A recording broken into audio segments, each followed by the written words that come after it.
What is going on, you guys? Blaze over here at Blue Chip Athletic Club to talk to you about behaviors today. I'm super excited to go into this lesson, but without further ado, let's get it going. So, we're talking about behaviors, not just in the gym, but in life.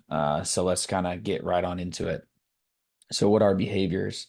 Behaviors are the way in which someone acts or conducts themselves, especially towards others. Super important to kind of have a good understanding of what this is and what this means. Unfortunately for you, I don't really love this definition. So, in normal Blaze fashion, I'm going to make one up on my own. And that's going to be behaviors are essential components for action. And I'm going to say that's going to be my definition, and that it's comprised of three elements. Now, these three elements and a lot of the information in this next lesson is going to be from BJ Fogg's book, Tiny Habits. Totally recommend you reading that if you can. It's going to be really, really great for you understanding kind of your habits moving forward and behaviors. But we're going to get into it. Motivation, ability, and triggers are the three big keys. So it's going to sound a little bit overwhelming, but it can be really, really simple if we kind of just break it down into its individual components. And this is for my math people out there. So behavior, or B, equals M motivation times A times ability level, and then T, or your trigger. So this is going to be a lot, but we're going to kind of go through this drawing here to make it super, super simple. So this chart here is going to show motivation on the y-axis. We've got ability here on the x-axis, and we kind of break down ability into two different things, whether it's hard to do or easy to do, and then motivation, whether we have high motivation or low motivation. So what I want you to do is I want you to think about, hey, who's somebody that you know who's like a single mom or single parent. They're highly motivated, so they're up here on the top part of this. And keeping a child alive is something that I would argue is hard to do, especially on your own. The next thing I want you to look at is this line right here in the middle. It's called the action line. All things that lie above the action line are things that you have created a environment that you will complete the action. And then all the things below are going to be something that kind of falls off. So again, single mother, high motivation, difficult to do, but we're above the action line. So we are going to be able to complete our behavior, which is going to be, raising a child. Number two, so this would be like, hey, somebody wants their behavior to be do 1 million push-ups in a day. Let's say you're somebody who's not incredibly fit, or you're someone who's not super motivated to do that. Maybe it's just a number you made up for any old reason. That would put you in the low motivation category. It's something that's really, really tough to do. 1 million push-ups is a lot to do in one day, obviously. And what that does is that places you below the action line and is something that you are not going to be able to repeat and do over time. Next, number three is going to be avoiding cavities in your teeth by brushing. That's going to be, you're highly motivated to do that because, or maybe not quite as highly motivated as a single mother, but you're pretty highly motivated to do that. Um, because you don't want cavities, you don't want to pay the money, or maybe you just don't love the dentist office like me. And it's something that's relatively easy to do. All you got to do is kind of brush your teeth at nighttime so you're able to kind of make that happen. So again, we're above the action line. It's something that's relatively simple, and we're motivated enough and it's easy enough to do so that we're able to make the behavior happen. Next one, doom scrolling on social media. You may not be super motivated to do so. Maybe it's not something that gives you the utmost pleasure, or whatever that kind of comes to. Maybe it's super low motivator, like, man, I'll just hop on and scroll around. But the thing is it's incredibly easy to do. Your phone's always pretty much accessible to you. A lot of people will have it, when they're going to bed, right next to the bed. So it's something that will then place you again above the action line, which means you are going to conduct that behavior in your day-to-day life, or even whenever you're trying to make that behavior into a habit or routine or ritual. So the best part about this model here is that we have variables. We've got things that we can adjust. We can adjust motivation, we can adjust our ability levels, and we can adjust triggers here in the middle that help us kind of move about this action line and end up putting us here in that like top corner that's going to be more, we'll say, action oriented, versus down here where we end up kind of failing. And it's a very, very difficult thing for us to do moving forward. So I want to chat about a couple examples, or excuse me, an example of how this kind of looks moving forward. All right. Example one. Let's say that you're somebody who decides you want to lose weight, and the way you want to tackle this is by conducting a new behavior. That behavior is you want to learn to eat to 80% full on a weight loss journey, and your motivation is initially super high. You're doing it because summer's around the corner, and you want to try and get into shape. It's something that's super doable, but it's challenging. So your ability level is going to be likely in that hard to do section. You're highly motivated at first because summer's coming around the corner. And last but not least, your trigger is that you're amped up around about a new program and you're really involved and you're going for it kind of 100%, but there's no real like triggering thing that, makes you think about going to move around or trying to lose your weight over time. So a couple things that I want to kind of be aware of here. The behavior isn't I want to just lose weight. That's more of an action. And the action really needs the backbone of a behavior to change and make an improvement. So it's a process that you're going to have to lean on a behavior and a repeated action so that you can actually have that goal come to fruition. Second thing I want you to notice is where the day one kind of lies on our model. This is somebody on day one. They're highly motivated. They're doing something that's really hard. They want to lose weight and eating to 80% full to try and do that.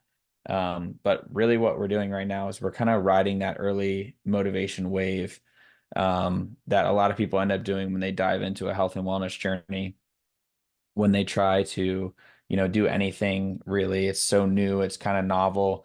It's something that the novelty hasn't really worn off yet, and it's something that you're kind of attacking full bore. And you may even be going like extra, extra hard. So somebody like this, maybe they're working out for 3 or 4 hours in the gym for a week. And then, eventually that doesn't look the same as you kind of continue through that journey. So this is still the same example. So let's say the same scenario. You're about 2 weeks in. We haven't seen a ton of progress, and our motivation kind of dwindles a bit. So you're at day 14, and you start to ask yourself, like, man, is it summertime aesthetic really that important? I'm not seeing the results that I really want. I've been working really hard these last couple weeks and haven't seen any change. This really sucks, and that starts to drive your motivation down from where it was on day one to down here on day 14, where we're kind of trickling around this action line where we will have a hard time continually sticking with what our goal is. So our motivation's base essentially dropped, and we're staying right above or near that action line with very little wiggle room. And this is where it's really important to understand, like, if you're falling below this, that's when our actions, or excuse me, our behaviors are going to fail because we're not lying above that action line and we're not able to kind of execute moving forward. All right. So now we're going 2 weeks further. We've gotten to, end of the first month. We're seeing some progress, but again, it's not as much as we'd like. And let's say our motivation goes further down. Let's say you're somebody who you didn't take progress photos in the beginning of your journey, or you're somebody who the scale hasn't really moved a lot and you get a lot of motivation and excitement from a scale moving, weight changing in that way.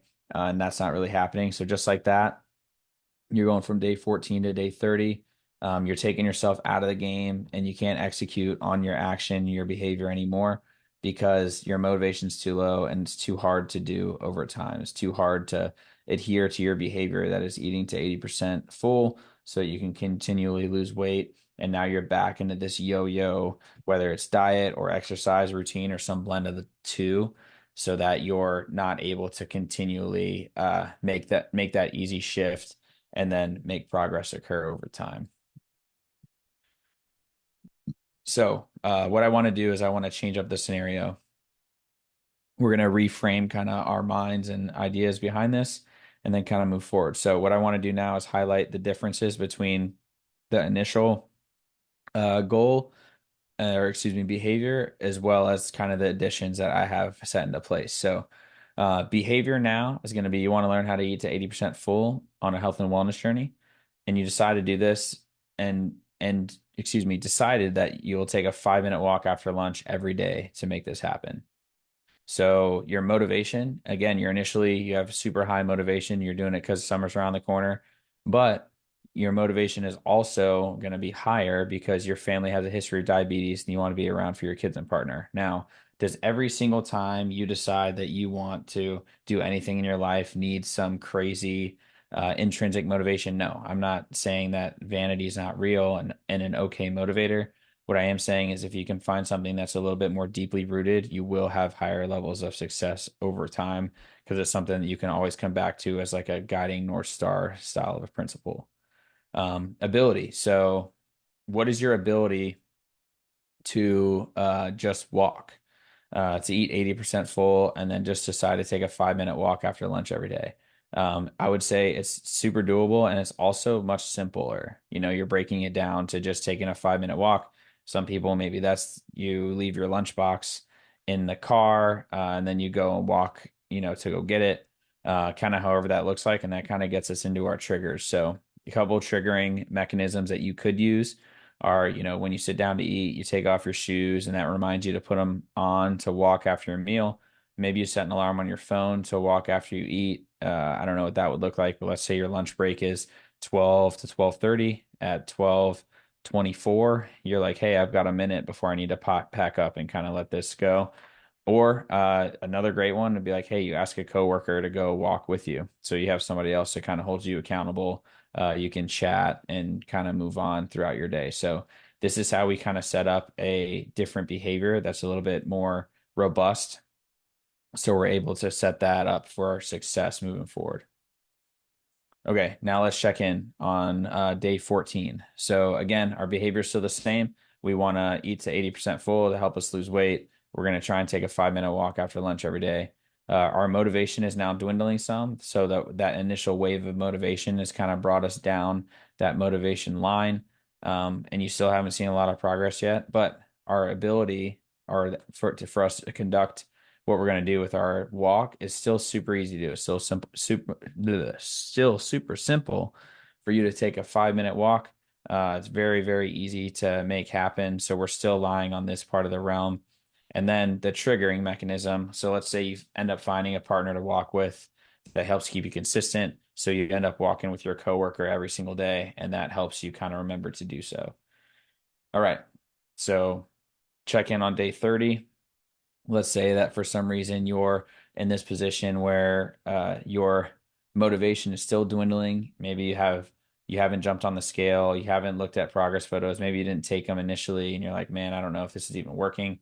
Um, you know, understanding that your motivation has probably gone down a bit, which is natural for that to occur in this case. Again, your action is still incredibly easy to do. You're just taking a walk.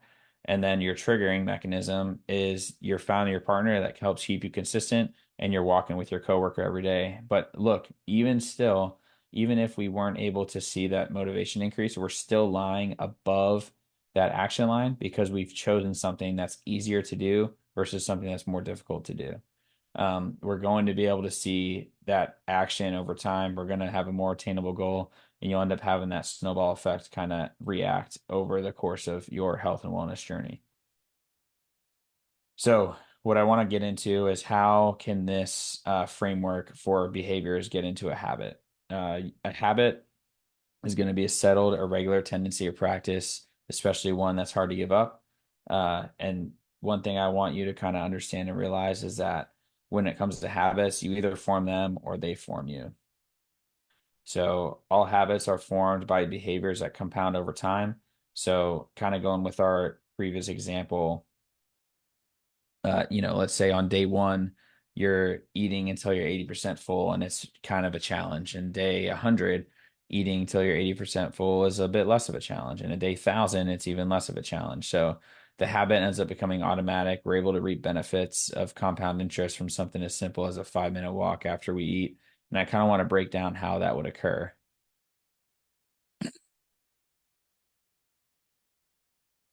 All right. So you're going to take a 5 minute walk. And I'm going to talk to you about how it can change your life in 30 days. So some studies, and I didn't put the citation in here, but I basically Googled how many calories an average American takes in a day. Is about 3,600. So let's say you ate till you were 80% full. And this was a perfect equation, knowing that humans are not, but that's okay. Let's say you ate to 80% full and you got to about 2,900 calories in a day. So if you're eating 2,900 calories a day, a 5 minute walk for somebody who's 130 pounds of body weight at an average speed of 3 miles an hour is going to be 16 calories. Now, if you're somebody who weighs more, you walk faster or you walk longer, you're obviously going to burn more calories, but this is going to be that number. So each day, your net caloric difference is going to be 736 calories in a day between what you're cutting down on eating as well as what you're going to be cutting down on walking. And the other thing to think about too is these things kind of help blend together. You know, it's going to really suck taking a 5 minute walk after eating Thanksgiving dinner and feeling like you're about to explode, right? It's going to be super tough to do that. So the 5 minute walk sometimes can help us meter our food intake. So we're able to eat into this 2,800 calorie threshold versus all the way up at 3,600 because it'd be uncomfortable for you to walk around. So with that 736 calorie net difference in 30 days, it's a difference of 22,000 calories. So a 30-day shift of 22,000 calories is 100% enough to change your body over time for your goal and to help you along the way.